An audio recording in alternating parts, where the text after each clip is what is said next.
Welcome back to Coffee and Conversation and a Touch of Audie. Audie has been in a high need mode ever since around 2 in the morning when he first woke me up to cuddle him. And he's been like this ever since. So, Audie would also like to get some food, so as soon as we're through with this little pre-intro, I'm going to go set him up at his food dish, and then I will tattle on him about how naughty he was last night. So I'll be back in a minute. He will not say goodbye. Yeah, no, that's not going to happen.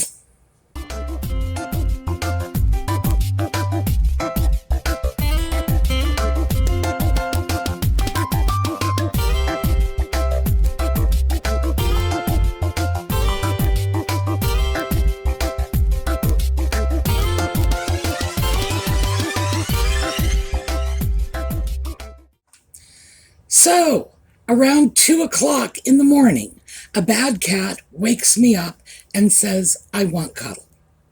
Well, it's 2 in the morning. So I got out of bed, I went to the bathroom, which you do when somebody's hauled you out of bed at 2 in the morning. Went back into bed, grabbed the cat, just pulled him under the blankets with me and said, we're going to snuggle, you're going back to sleep. Yeah, it didn't last long. He woke me up 3 times last night. I was walking around like a zombie when I got up this morning. And then I realized what it was. This is what we're going to be talking about later. My house is full of very large boxes right now. Those boxes are full of very soft goodies that are making perfect little cat beds. And the one box he really wanted to get into was taped shut because it was full. So, yeah, walking around like a zombie.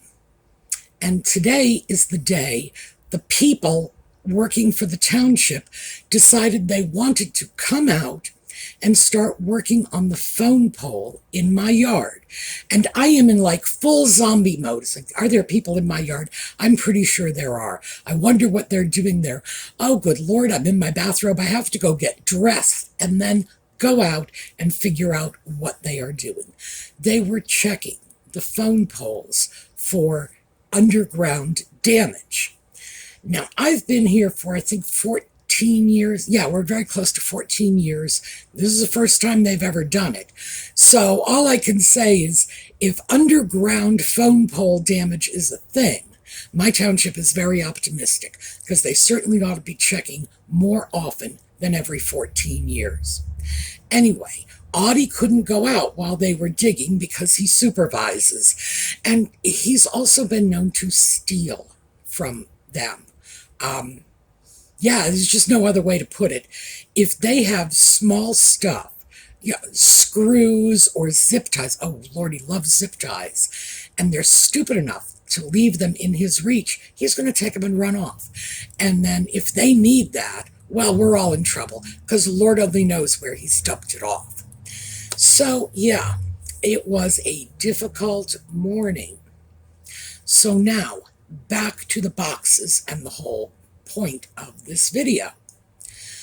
I am making some donations, and I've decided, I started off donating clothing, and it was lots and lots and lots of clothing because I had way too much. And these are things that I have not worn in years, and I'm never going to wear them again, so it was no big deal. But loading that stuff up. And then I started coming across a few more pieces of clothing, and I realized that there were other things that I need to donate. Why am I always only thinking in terms of clothing? And I am. If somebody says, give something to the Goodwill, despite the fact that I will go thrifting at Goodwill stores for everything you could imagine, I only think in terms of clothing. But winter is coming, Yeah, I know, Game of Thrones. It really is coming. And we have a lot of homeless people in my area. I don't know what it is about this area. You wouldn't think that Pennsylvania, with the harsh winters we have here, would have a large population well, as the British would say, living rough. But we do. We do. So I realized that I have two blankets that I've been meaning to replace for a long time, and I really need to get them into some large boxes and get them donated. And of course, that was what triggered Audie. As he started watching big fluffy blankets going into boxes, he was like, oh yeah, me too, me too. And whenever I go through my drawers, naturally, he's always in there poking around, what's for a cat in this drawer? So he's been running around, not just going into the open boxes, but whining for me to cut open the closed boxes, the ones that are full and have already been taped shut. And for some reason, he went into the dolls room. Actually, I know what the reason is. Boxes. Hey, let's go into the doll room. There are plenty of boxes in there. Maybe one of them is untaped. So he goes into the doll room, knocks over a floor lamp. I actually got very lucky because, remember, I am still in zombie mode while this is going on. And it's taken me like 3 minutes to figure out that was the sound of the cat knocking something over, which ordinarily, because, I live with a cat, that's like immediate. You hear a bang, what's the cat into?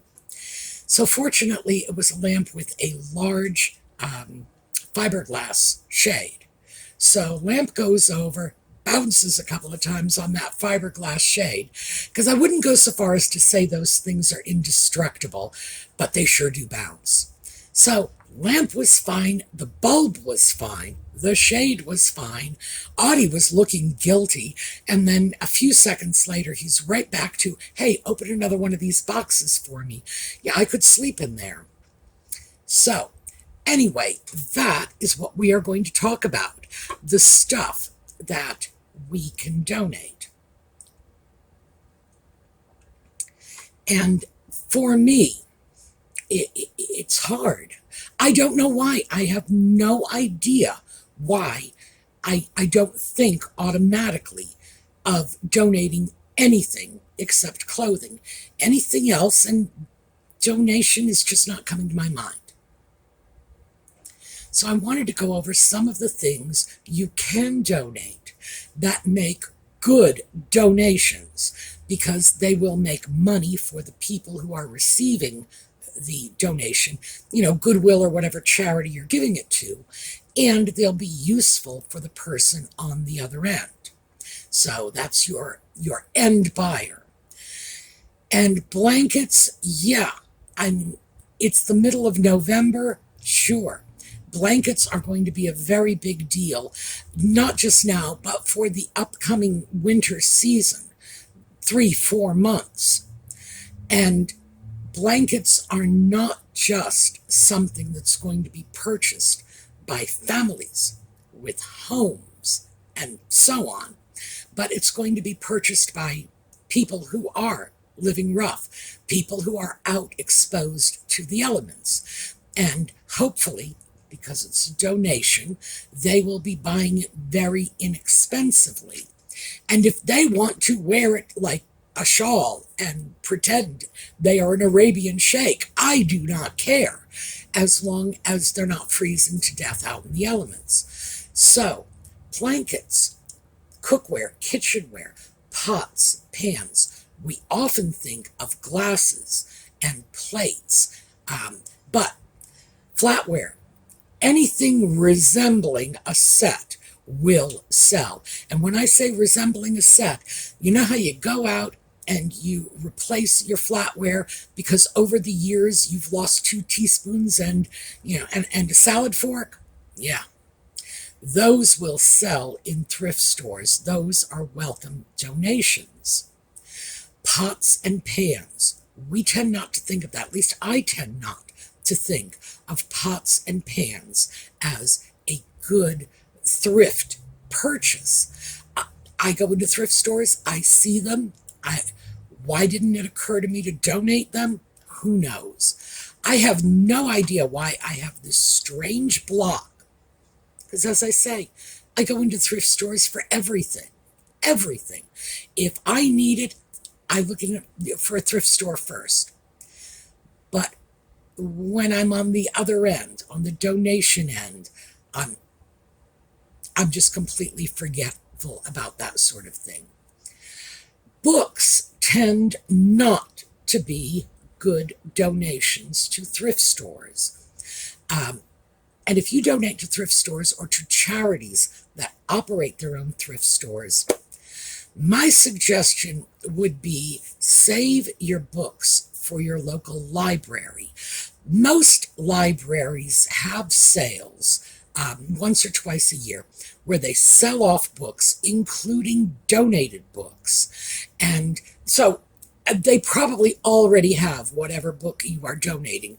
If they don't have it, they're librarians. They're going to put it on their shelf because librarians, it's almost like it's in their DNA. When a librarian sees a book, the first thing they want to do is put some Dewey Decimal numbers on it and stick it on a shelf. It's like they're like little library robots like that. But even if they have it, it'll go into their annual or semi-annual sales. And when they hit the end of their sales cycle, the end of the day, anything they haven't sold, they will simply give away. And people show up at these sales to buy books, to pick up the books the libraries are giving for free. Some libraries have a book exchange. You drop off your book, you pick up another book. These are very valuable ways to get rid of excess books. This is not necessarily a donation that is going to support the least privileged members of your community. Because in general, the least privileged members of your community, sad to say, are not readers. But it will benefit the library, and your books will not end up in a landfill, because there are people out there, real book lovers. I was married to one of those once. It's like if it's in print, they will take it, even if they don't care about it. It doesn't matter. Is it a book? Well, it's coming home with it. And it really did. Honestly, I would have to check his jacket pockets for books. So, yes, some people are like that, but your problem can become somebody else's problem, and the library can get a little money while they're at it. So books, I would say, are a special donation. They go somewhere else. But other things, and while we're on the go somewhere else, these are some things you must never donate. You must never donate cosmetics, toiletries, unless they are sealed. That little piece of paper tape that runs over the cap needs to be unbroken. Or that little plastic seal, you take the cap off and it's on the end of the tube. Yeah, sealed, and it's fine. Not just in a box. Box does not count unless that box is sealed in the original manufacturer's cellophane. Here's why. When you share cosmetics, in other words, you use cosmetics that someone else has used, you are picking up every possible germ they have on their bodies, which is a good reason for never, ever, no matter what, use a mascara or a lipstick sampler in a department store. I don't even know if post-2020 they're still legally allowed to do that. But back in the 60s, I remember they'd just hand you a lipstick, and it was a tester. And you would put that on your lips without any notion of who had done it before you. Mascara. Using someone else's mascara can leave you blind. This is not an old wives' tale. It happened to a coworker of mine. With her, it was temporary. But it happened. And you hear stories about this all the time. My ophthalmologist always used to tell me, yeah, if you share somebody's eye makeup, you can go blind. And I thought he was an old guy and I was a young teenager. And I thought he just doesn't want me to wear makeup. That's what's going on here. He's got old guy attitudes and he doesn't like it. No. Fortunately, even though I wrote that off as insanity when he told me, I still never did it. Never used anyone else's eye makeup. But yeah, big problem. So don't ever give open cosmetics or toiletries to anyone. Throw them away. Yeah, that's what you have to do. And I'm sorry, I know it sounds wasteful, and you may well be thinking, good heavens, this perfume is $75 an ounce. I don't care. You don't like it anymore unless you have a near family relation. Your mom, your sister, I'm talking blood relations, where you've lived in the same household for many years, and you might have achieved that sort of homeostasis level where you're all sharing each other's germs. That's okay. But as for anything else, no, don't do it, because you never know how cognizant someone working in a thrift store might be when it comes to the general safety of passing used cosmetics off to someone else. If they don't know how dangerous it is, and they get something and say, oh, this is expensive perfume, we'll put $2 on it and it will sell. You have no idea what kind of problem they're passing along. And that's just, it's never going to come back and bite you in the butt legally. It's not like they can sue you for it. She gave that to the thrift store, and I bought it, and I got sick. No, that's not how it works. It's just, can you really sleep at night if something like that has happened? So don't do it. Just don't go there. Some places will take food items. In general, your local food bank will take unexpired items. If it's past its expiration date, they probably will not take it. But at that point, even if you are just saying there is no way in the world I am going to throw out a big box of barely expired food, if you know in your community where there are homeless camps, and I hate to call them that, but there are usually areas in any community that are frequented by the unhoused. Gosh, language is getting so difficult these days. Drop your boxes off there, really. And now nothing that's expired like 5 years ago, but I'm talking something that's, a few days to, maybe a month past the expiration date. Because as we all know, expiration dates are written conservatively. And it's usually got some period of time past the expiration date, because it is a sell-by date. They want it off the store shelf at that point, and then they're going to give you a certain amount of time to prepare it and eat it. So just, if you don't want to throw it away, see if you can find some unofficial donation spot. For me, there is a homeless camp. And fortunately for me, or unfortunately, as the case may be, it's right next to my favorite grocery store. So yeah, I know what's going on there. And if I had a large amount of just barely expired food, I'd put it in a box, I would bring it out, and I would just set it there. And they would indeed take it and utilize it. So, but that's not official, by the way. That's the you didn't hear it from me. But, obviously you did. This is out for the public. But nothing irritates me more than the idea of throwing away food 2 miles away from where someone is doing without. But it's not a good move for a thrift store. Those are things that can go to soup kitchens. Often churches will organize food drives for needy members of their congregations. They will usually be very happy to take food. Another one that, gosh golly, rankles the daylights out of me is mattresses. You cannot donate a mattress. No one will take it.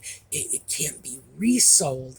It can't be What you could give it away, but a charity cannot take it in order to give it to someone else. It just cannot be transferred in anything even vaguely resembling a retail setting. I know. Very annoying. And I've been thinking about that one lately because I'm thinking about replacing the mattress on my bed because Audie would like it to be a little higher.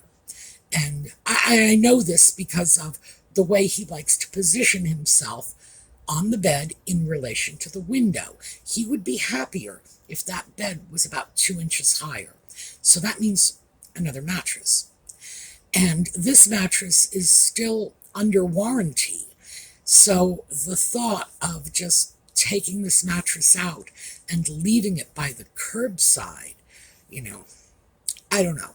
If I'm forced to do that, if I must leave it by the curbside, I'm going to do it on a very sunny day, and I'm going to leave it on my neighbor's curbside across the street. I'm sure he will let me, and just with a little sign saying free, and somebody can or will pick it up. So, because it's been in a mattress cover ever since I got it. Because, I have a cat, and you never know what a cat's going to do. Audie's never done anything, so no problems there. But I'm always afraid that one day he might get really annoyed with me and piddle on my bed to get even with me for some perceived slight, because that's the kind of thing that a cranky cat will do. But never happened. Still, that cover is staying on the mattress. So anyway, that's something that just cannot be donated no matter what. Nobody can do that. If you have a brand new mattress that you've purchased from a mattress company and they end up taking it back, they cannot resell it. Even if you never even took it out of the plastic, once it hits your home, that's it, it's done. I understand that this was done years ago to prevent the spread of bed bugs. I get that. And I also understand that with the elimination of DDT, bed bugs are now becoming an increasing problem in the U.S., probably all over the world. I can only speak to the U.S. Definitely an increasing problem here. But still, I would love to figure out how to get a mattress into the hands of someone who might need it, especially as an alternative to just throwing it away. So let me see what else. Pictures. If you're tired of the art on your walls and you want to donate that, yes, those things sell very, very well. Also, your tchotchkes. You have a bunch of extra ashtrays or pin dishes, jewelry boxes. Sorry for my coffee breaks, but as I said, very little sleep last night, and I am just waiting to go back to bed without a cat. I think I might close him out of the, no. I was thinking I might close him out of the bedroom, but then I would have to deal with him wailing at the door. It's no improvement. I need to find some little kitty sleeping pills. That's what I need. So anyway, tchotchkes, pictures, all of those decorative objects you find around your house. And many of us just get sick of them after a while. We want to change them out. Styles change, tastes change. Oh, those things are huge sellers at thrift stores. They really are. It's just, you would be amazed at the amount of, little trash figurines from the dollar store that you can see at any thrift store, and they're selling sometimes for more than the dollar you originally paid at the dollar store. Honestly, it's funny.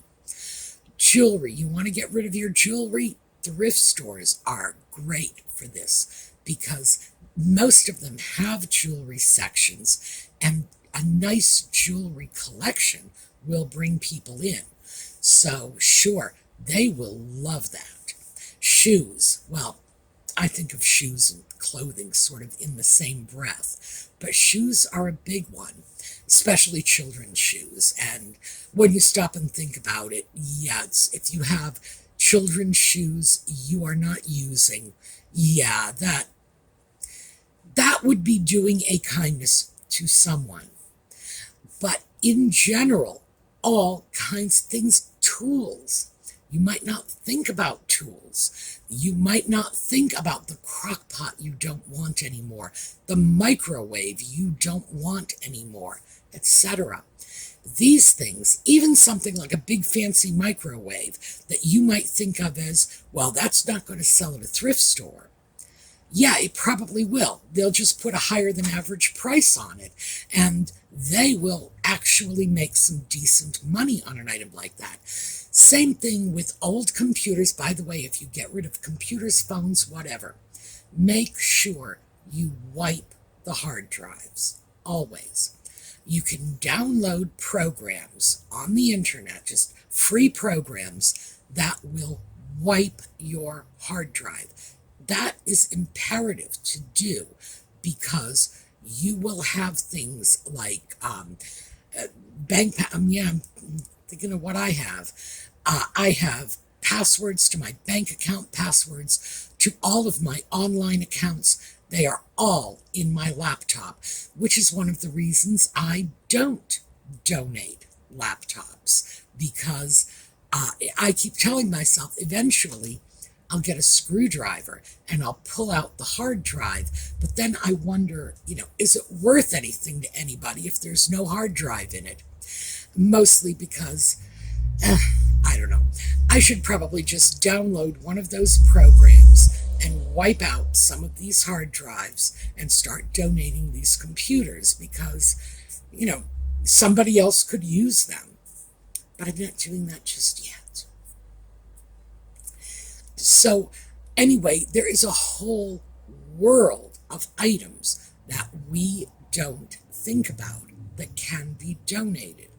The general rule is, if it's a tangible item and you paid money for it in the first place, somebody else is going to be willing to pay money for it on the thrift store shelf, because the thrift store is getting it for free. They will price it for what they think they can sell it for. And of course, it'll be discounted below what you would consider a reasonable price. They want to move things, and for many of them, their mission is to provide low-cost goods to the greater community. So yeah, they're happy for anything. However, if you have things that have an intrinsically high value, so if instead of, a handful of t-shirts, what you're donating is, a stack of vintage Levi's, there is a market for that, you would probably be better off selling it on eBay. And if you don't like the idea of selling on eBay, there are people who are professional listing agents, eBay listing agents. That's what they do. And you can find them on eBay. Listing agents, easy peasy.